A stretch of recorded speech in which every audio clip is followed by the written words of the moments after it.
नांदेडमध्ये भाजप पदाधिकाऱ्यांनी मतदारांना कोंडून ठेवल्याचा आरोप। भाजप आमदार राजेश पवारांचे फोटो असलेल्या गाडीतून पदाधिकारी पळून गेल्याची माहिती, तर राजेश पवार यांनी आरोप फेटाळले। नांदेडमध्ये मंदिरातही 100 महिलांना नजरकैदेत ठेवल्याचा प्रकार। 4000 रुपये मिळणार म्हणून कब्बशी चिन्ह असलेल्या लोकांनी थांबवून ठेवलं, महिलांचा आरोप। शिंदेंच्या सेनेने अंबरनाथमध्ये हजारोंच्या संख्येने बोगस मतदार आणल्याचा भाजप आणि काँग्रेसचा आरोप। 200 जण पोलिसांच्या ताब्यात।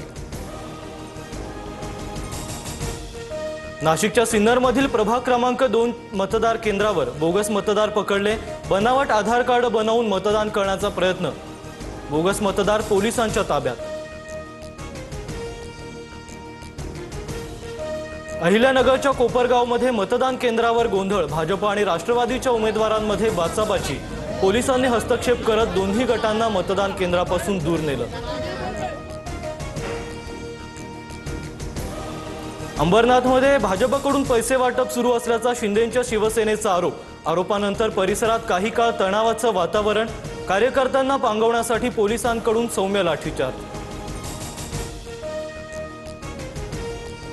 अजित पवार तटकरेंची रात्री फडणवीसांसोबत तासभर बैठक। अनेक ठिकाणी अजितदादांची एनसीपी स्वतंत्र लढण्याच्या भूमिकेत। युती नाही तिथं स्थानिक पातळीवर पवारांसोबत युतीचे संकेत, सूत्रांची माहिती। भाजप नेते आशिष शेलार आणि सुनील तटकरेंची भेट। मुंबईतील जागा वाटपावर चर्चा झाल्याची माहिती। नागपुरात टँक टॉवरच्या अपघातात 6 कामगारांचा मृत्यू। राज्य सरकारकडून मृतांच्या वारसांना 5 लाखांची तर कंपनीकडून 30 लाखांची मदत, फडणवीसांची माहिती।